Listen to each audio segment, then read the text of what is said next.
Iran yasema AU inaonyesha kiwango cha juu cha uadui na Iran. Mtazamaji na mfuatiliaji wa channel hii ya Zaki Digital, endelea kusubscribe, kulike na kushare kila aina ya tukio la kimataifa. Irani imelaani hatua ya Umoja wa Ulaya ya kulitangaza jeshi la walinzi wa mapinduzi la nchini humo kuwa kundi la kigaidi. Mkuu wa vikosi hivyo amesema hiyo inaonyesha kiwango cha juu cha uadui dhidi ya Iran na vikosi vyake.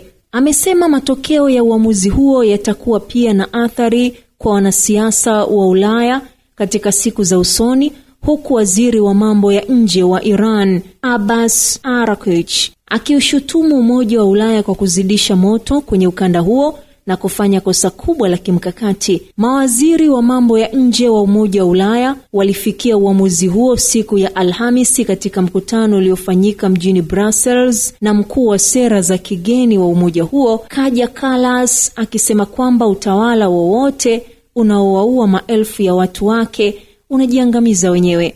Msimamo huo wa pamoja unaanzisha utaratibu wa kisheria wa kurasimisha tamko hilo linalochukuliwa kama ishara nzito, kwa kuwa jeshi hilo tayari limewekewa vikwazo na Umoja wa Ulaya kutokana na ukiukwaji wa haki za binadamu.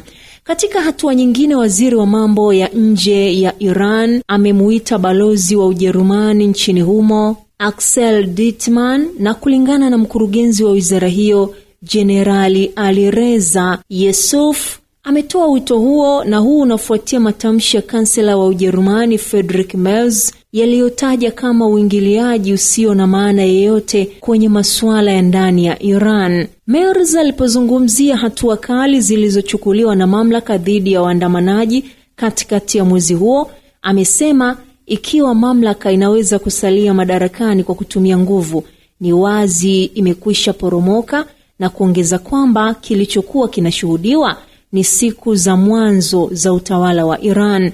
Taarifa kutoka mjini Geneva zinasema shirika la afya la Umoja wa Mataifa WHO limearifu kwamba madaktari na hospitali nchini Iran walishambuliwa wakati wa maandamano yaliyogubikwa na vurugu kubwa. Mkurugenzi wa WHO Tedros Adhanom Ghebreyesus amesema hivi karibuni kumekuwepo na taarifa za watumishi wa afya kushambuliwa na karibu madaktari 5 wanashikiliwa, na kutoa wito wa kuachiliwa mara moja. Awali taarifa zinasema madaktari waliowasaidia waandamanaji walijeruhiwa, walikamatwa, na baadhi ya majeruhi walidai kuchukuliwa hospitalini na vikosi vya usalama. Huku hayo yakiarifiwa mjini New York, katibu mkuu wa umoja huo Antonio Guterres ametoa wito kwa diplomasia katika kusuluhisha wasiwasi unaoongezeka kati ya Iran na Marekani, wakati vitisho vya uvamizi wa kijeshi vikitolewa na pande zote mbili, huku Rais Donald Trump